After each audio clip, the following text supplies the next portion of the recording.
All right, hello everyone, and welcome back to the Dimes and Donuts podcast, your deep dive into the BAAD Owners Fantasy League. And we are talking about Week 13 this week. So much has happened.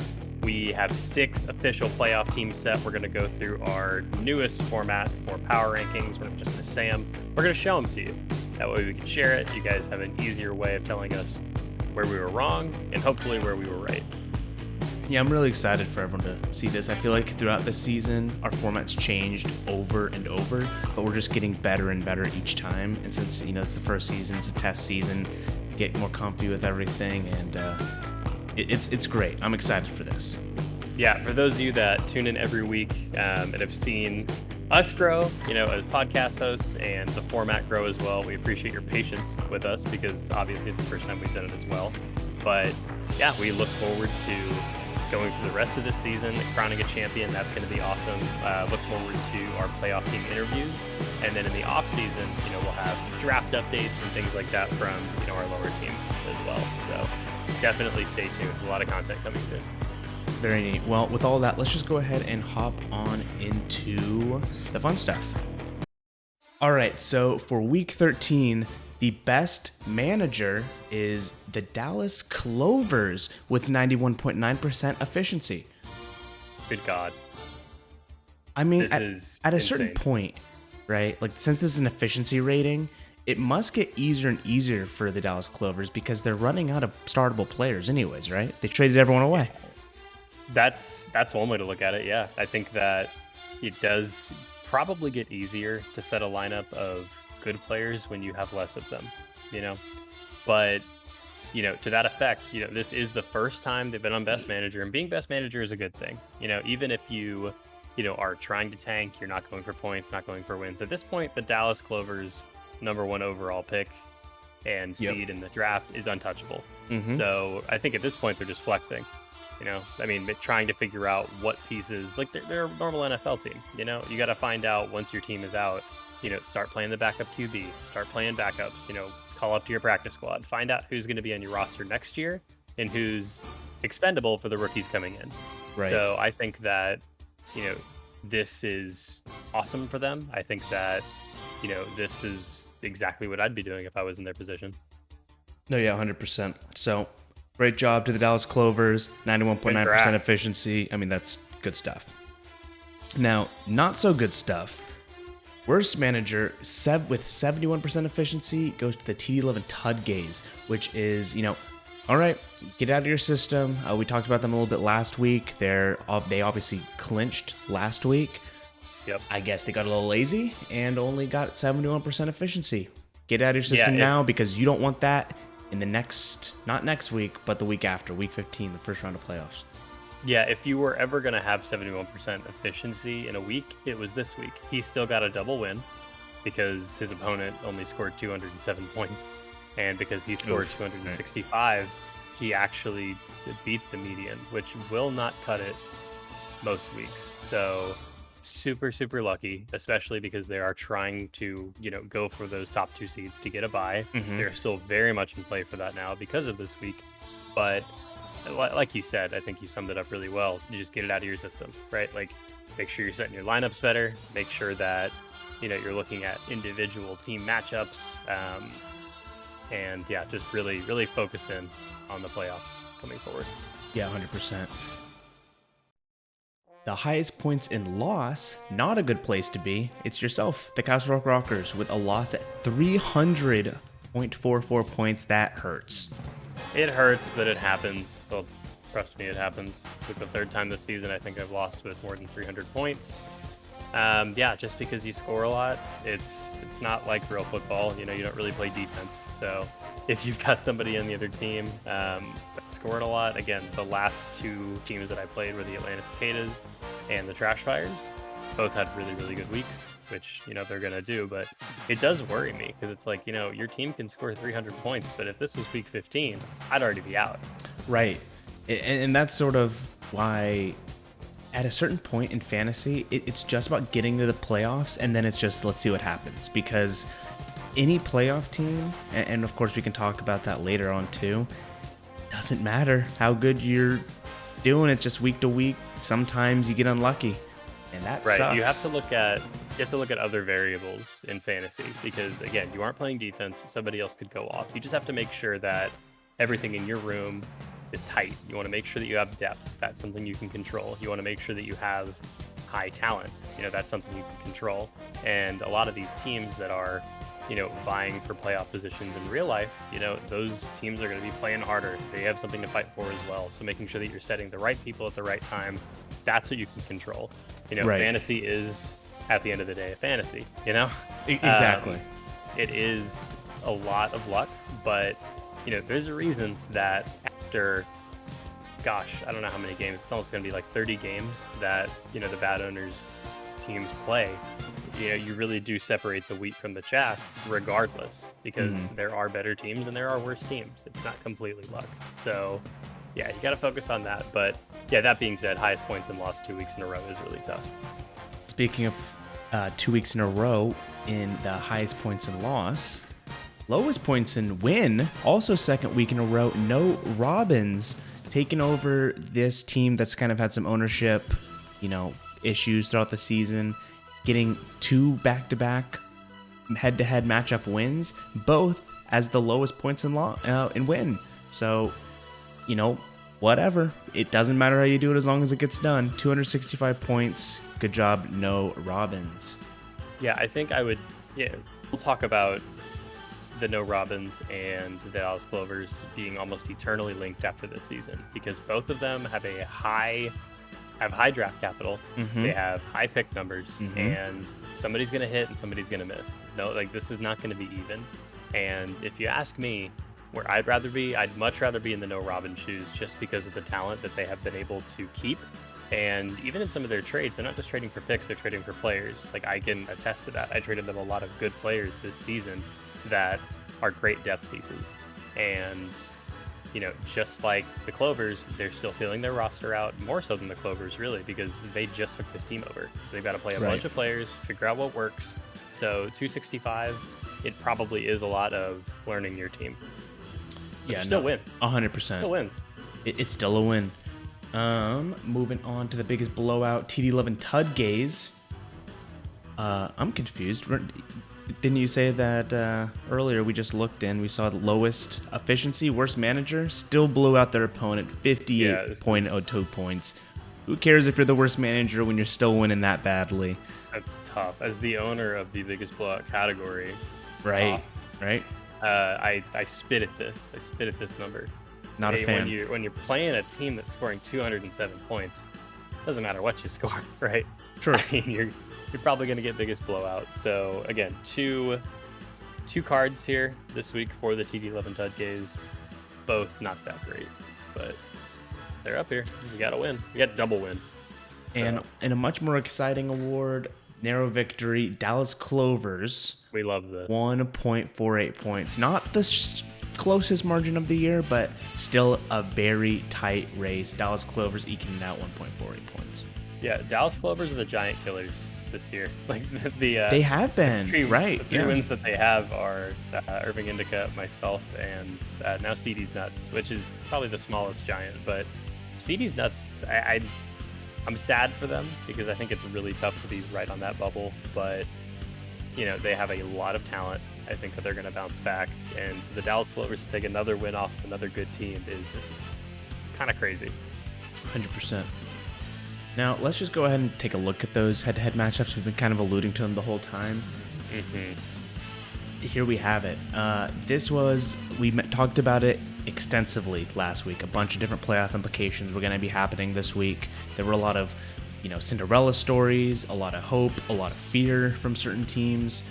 Specifically, Point Break FC and CD's Nuts were looking for double wins this week to stay in playoff contention. The Castle Rock Rockers and Atlanta Cicadas needed 2 wins to secure themselves as clinched and 1 win to ensure that, they're not in any sort of weird bubble territory. Right, there would be a tiebreaker scenario. Right, tiebreaker scenario with 1 win.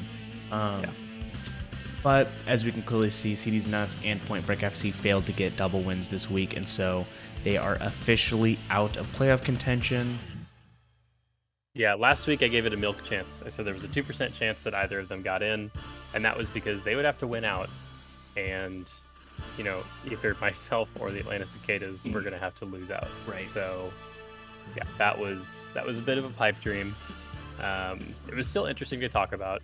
I think those teams are still very, very scary. I think that, they'll probably score higher than some playoff teams because they're still playing. Their season isn't over. They still get to play. They still get to figure out the 7, 8, 9, 10 spots. But yeah, I definitely see it. CD's Nuts was so close to a 300-point game. Did get a median win this week. Their team is really, really good. And so absolutely gate kept by the Dallas Clovers. Yes, absolutely. Like you said, the Giant Killer, just absolutely brutal way to get knocked out of the season by the first overall pick holder. That's right. My 6-20 team moving in to take down someone's playoff aspirations. The meme came true. And seriously. Yeah. Hilarious. Awesome. Well, with that, the exciting thing is now everyone knows the playoff orders. There's still going to be obviously another week of the regular season, but we know who has clinched and who will have missed playoffs. It is set now. All that is left over the next week is to figure out seeding, which looking at, the top 6 teams, the teams that are making playoffs, there is still a lot of potential movement with the first place team at 18-8 only being 4 games ahead of 6th place. And when you half it, the first place team is still potentially, say Irving Indica loses the next 2 games, is still possible to be struck at from the Plano Nukes. It'd be crazy because I think they have almost 140 points for over my team right now, so I don't think it's very realistic. It's not really something I'm going for, but there's not a huge gap between the playoff teams right now record-wise. No, not record-wise, not really talent-wise too. We'll get into it when we go over the power rankings. Shocker, the power rankings this week are only going to include playoff teams, which is the ones that matter right now. But yeah, when you look at, I don't want to play anybody, really. No, not at all. It's definitely scary, and like we said last week, Irving Indica had a chance to secure the number 1 seed, like own it outright, and they put up a massive dud. So it could happen again. They do suffer from injury. The Plano Nukes are pretty good bounce back team. You didn't have like the greatest week ever, but still a double win, and super consistent. So yeah, I don't think this is the way it's going to be set moving forward. I do think that there is going to be some serious movement. Yeah, I think the only thing that's really set in stone is that I'll be a 5 or 6 seed. But everybody else is pretty much in contention there. I think the Tudgays will probably secure a bye, maybe kick the Trash Fires out. The crazy thing is you're not a locked. You realistically can become a 3rd seed. Not that realistically. The best teams in the league would both have to lose, or some of the best. You'd have to double lose. Tudgays would have to double lose. Cicadas would have to lose. Sure, but you have the tiebreaker of everyone. I do have the tiebreaker on everybody, but again, sure, fair. It's really hard to count on everybody losing, right? Because you're probably playing each other too, so it's not going to happen. True, right? Well, let's just go ahead and hop on into the power rankings. Whoa, new graphic. What's up with that? Crazy. Yeah, we'll go. This is going to be our new power ranking format going forward. And yes, there are only 2 weeks left in the season. We don't want to hear about it. We should have done it earlier.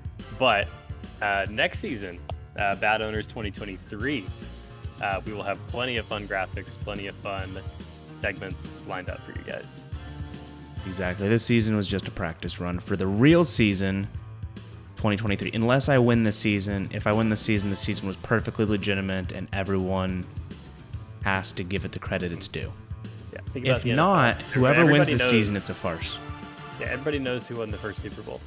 Everybody knows. True. It's a defining moment for the Bad Owners League to be the first winner. And I'm just so excited. Okay, jump into it. Let's do it. So we're going to go over my power rankings first, and then we'll go into Nick's.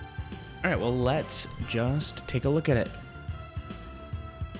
Okay, so we are going to rank these 1 through 6. The number on the left side is their current standing, and if it's green, that means they've secured a bye. Well, not secured, it means they have a bye.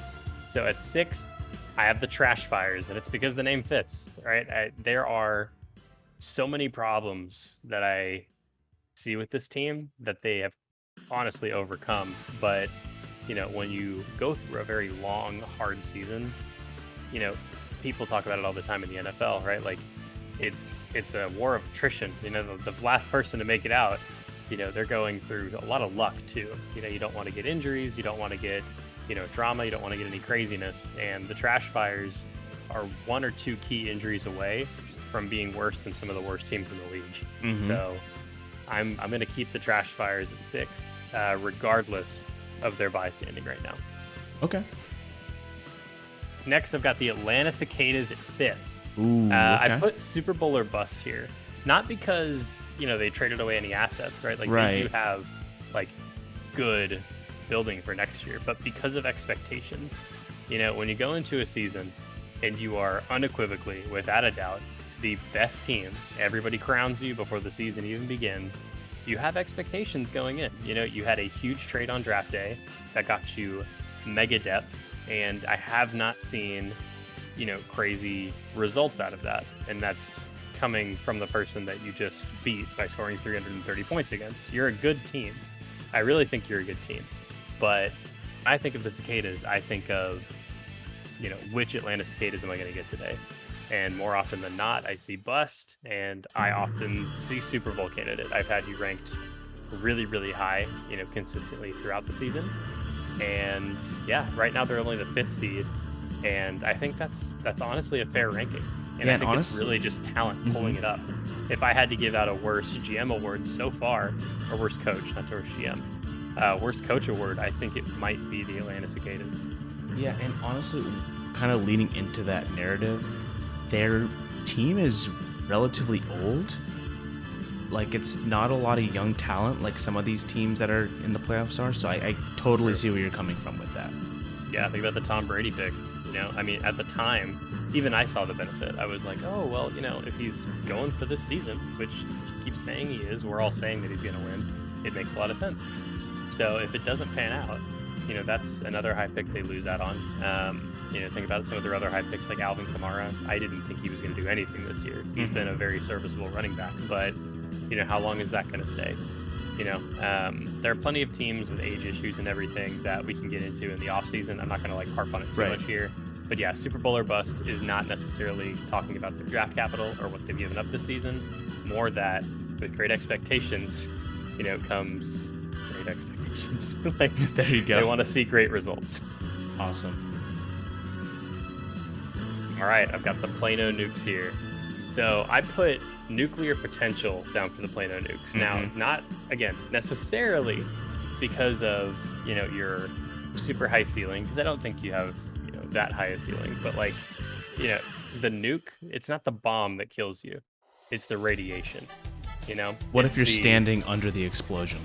Okay, if you're standing under the explosion, then the nuke kills you. Okay. But there's something about, always being in a game with the nukes that scares you more than going up against the Irving Indica, the Atlanta Cicadas, the Castle Rock Rockers. Because if you get blown out, you get blown out.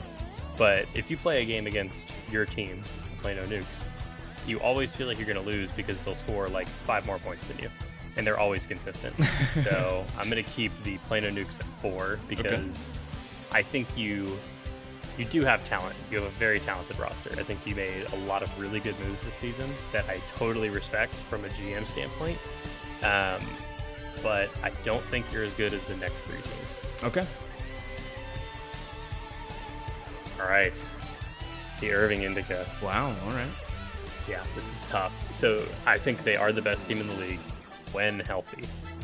If I hadn't opened up my app today and seen what y'all are currently facing, I would probably have you as my number 1 overall.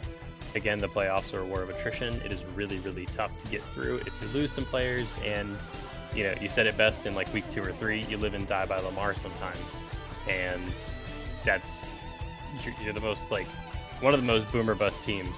It's either you or the Atlanta Cicadas with Irving Indica. So I think they are the best team in the league, but they've got an asterisk right now. Okay. So that's where I've got them.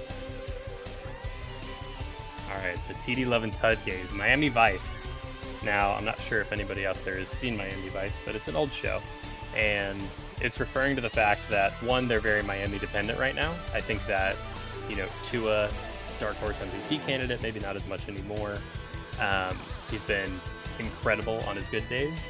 And Tyreek Hill has proven that even if somebody's underthrowing balls and he's not playing in a Kansas City offense, he's still the cheetah. He's absolutely incredible. Those two players are the best two players on your team. You've got Joe Burrow, who's another candidate, but I say Miami Vice because that is your vice. You live and die by it, and I hope for out of the actual league, like I really do like the Dolphins this season. They're a really fun team to watch, and I think that they're going to do really well down the stretch. Mm-hmm. And I think that the T11 Tudgays consistently prove that they seem to fly under the radar. Maybe it's just because we don't have them on the podcast as much, not as active in the group chats, but they are always in every single game, and they're a really scary team. Right. So T11 Tudgays, second best team. Okay.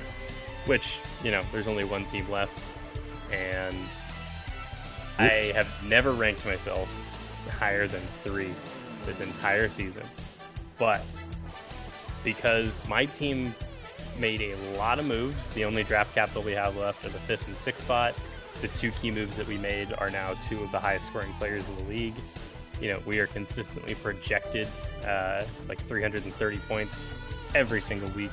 The players that we have are all on contending teams that are still fighting for playoff spots, that are still consistently high scoring players, and I have, I think, 3 of the top 5 highest scores this season.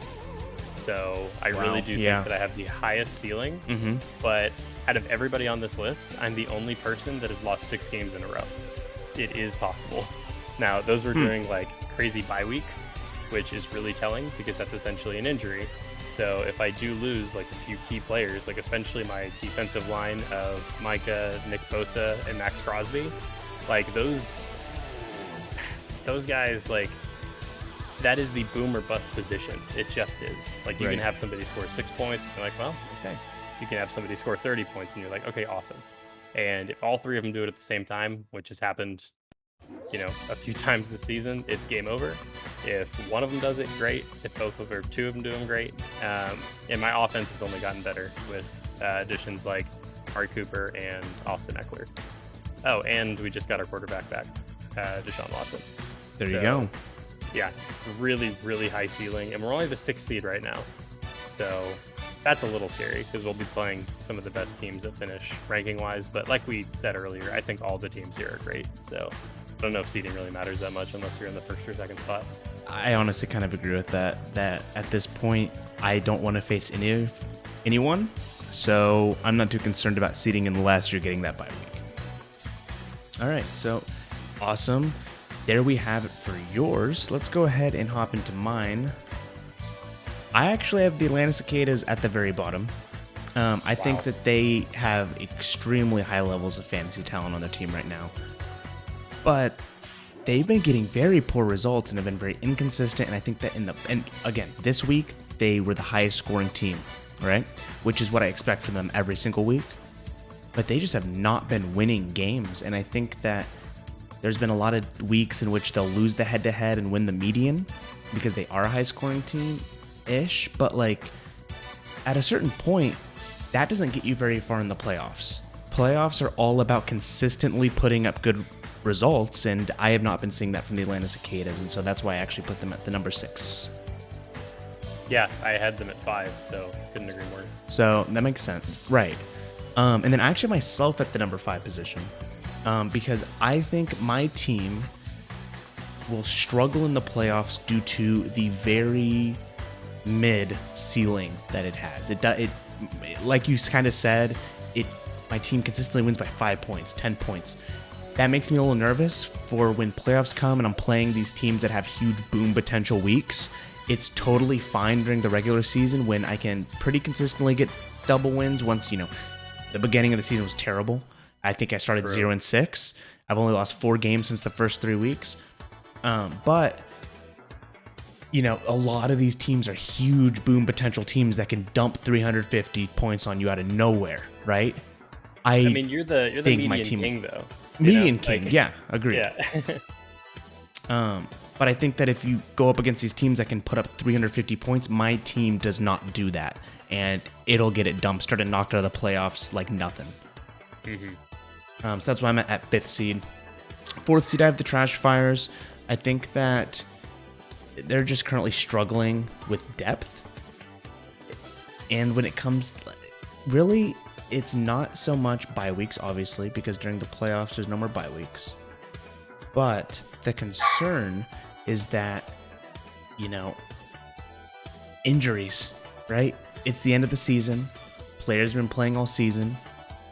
Risk of injury goes up. You lose 1-2 players in consistent positions. I don't think the Trash Fires roster actually has serviceable playoff caliber players in a lot of positions, and that'll kill them. So it's funny. There's so much Trash Fire hate going on, and we've been doing it all season, both of us, honestly. Yeah. And look at where they still are, So 100%. It's just, I think they have a harder path than anybody, just because they don't have the depth.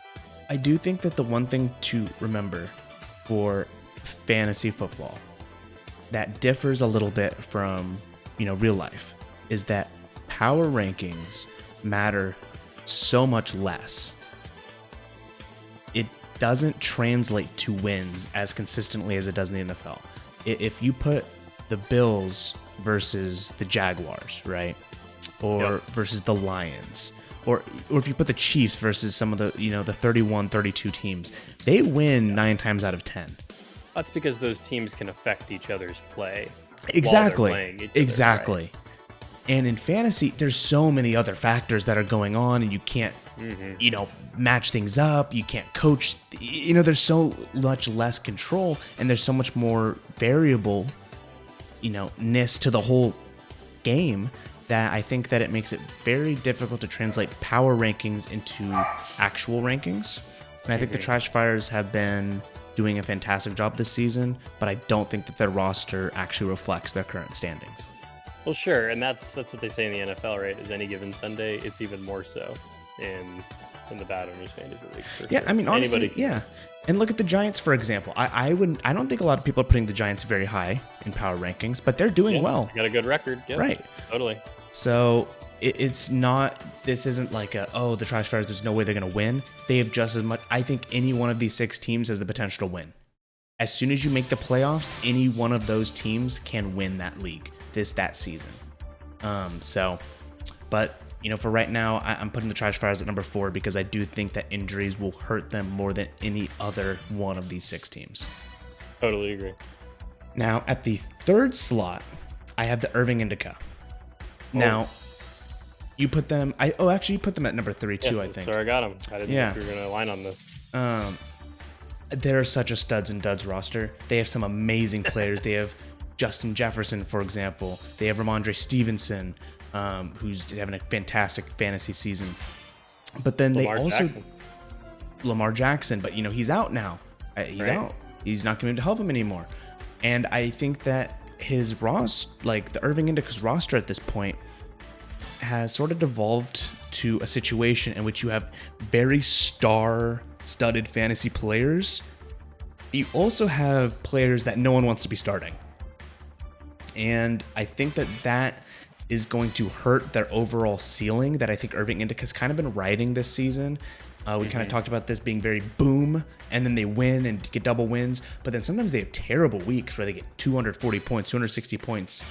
And I think that as their stars start going out and out, that's going to start really affecting them. And I think it's gotten to the point in which you can't ride Lamar Jackson, you can't ride, all of these different players, and the duds are going to start affecting you more and more, which is why they're not in the top 2. Yeah, I completely agree with their standing. Obviously, I had him at 3rd as well. Right. And then I actually think there's a major gap in power ranking between the bottom 4 playoff teams and the top 2 playoff teams. I think there's a huge jump in ability or potential to win. So first up, let's see. There we go. First up, we have the Castle Rock Rockers at number 2. You had yourself at the first seed, but I'm putting you at the second. Now, I think that you consistently have extremely high points, right?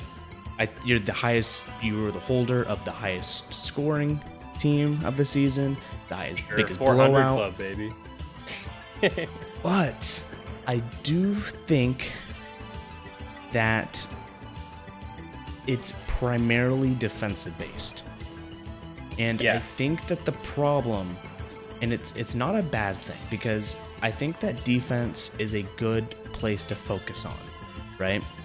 They do put up a lot of points and they have high point scoring value. But I think that the offensive side of the ball is not as impressive, at least compared to the first overall seed. I think there's not too much negative to say about the Castle Rockers at this point. I think it's an amazing roster. I mean, they're the number 2, power ranked, but I think number 1 overall is definitely the TD Love and Tudgays. I think that they're just absolutely stacked with fantasy stars, to the point that between both of you, it was extremely difficult to choose which one of you was the number 1 and which one of you was number 2. But I think that let me just run through some of these players real quick to really hammer your point home with the fantasy stars. So everybody I'm about to mention is a fantasy mainstay: Joe Burrow, Derrick Henry, Tyreek Hill, Stephon Diggs, Tua, and people that aren't fantasy mainstays: Adam Thielen, James Conner. These are still amazing players. They've got James Cook in like a flex spot right now. Like, that's depth. He's been playing really good. I think you'll really see like the tale of offense versus defense between your top 2 teams, and they're my top 2 teams as well. You've got one team that built really heavy on offense and didn't, focus as much on defense, and then one team that focused really hard on defense and didn't focus as much on offense. So, I mean, that would be an incredible Super Bowl to watch if it happened, or just an incredible first round, second round. I would love to see that matchup. Well, not me personally, because they scare me to death and I don't want to play them, but it'd be fun for everybody else. Completely agree. All right, well, there we have it. Those are our 2 power rankings. Do you have any other thing you want to talk about before going into the final week of the regular season and then finally getting our playoffs set? I'm itching to get to the playoffs. There's going to be so much drama, so much heat in the group chat, so much craziness on the Discord. I mean, it's one and done. These aren't like typical fantasy playoffs where you've got 2 weeks. It is 1 week you win, 1 week you're out. So yeah, it's a little scary. I'm certainly terrified. I'm sure you are as well, but I'm definitely more so excited than terrified, because let's say both of us lose in the first round. We've created such a fun atmosphere and system to where every game is going to be so fun to watch, and I can't wait to have the interviews, and then can't wait for somebody to finally hoist the trophy. 100%. It's going to be exciting, and I'm sure the Dallas Clovers would love for us both to lose in the first round, because they have a lot of our picks. Actually, No Robbins has a lot of mine. So that's true. Let's actually power rank the bottom 4. So right now, just quick shot. Yeah. We're going to do CD's Nuts, No Robbins, Point Break, and Clovers. That's easy. CD's Nuts, Point Break, No Robbins, then Dallas Clovers. Okay, cool. So we just switched our 2 and 3. There you go. Okay. Awesome. Well, thank you guys so much for tuning in. Tune in next week for the last week of this season. And then be sure to watch our in-depth playoff coverage. We will talk about everything. We'll talk about every matchup. Next week is going to be a big episode. So please mark your calendar. Make sure you set aside some time to watch it. And we will see you guys next week. Peace.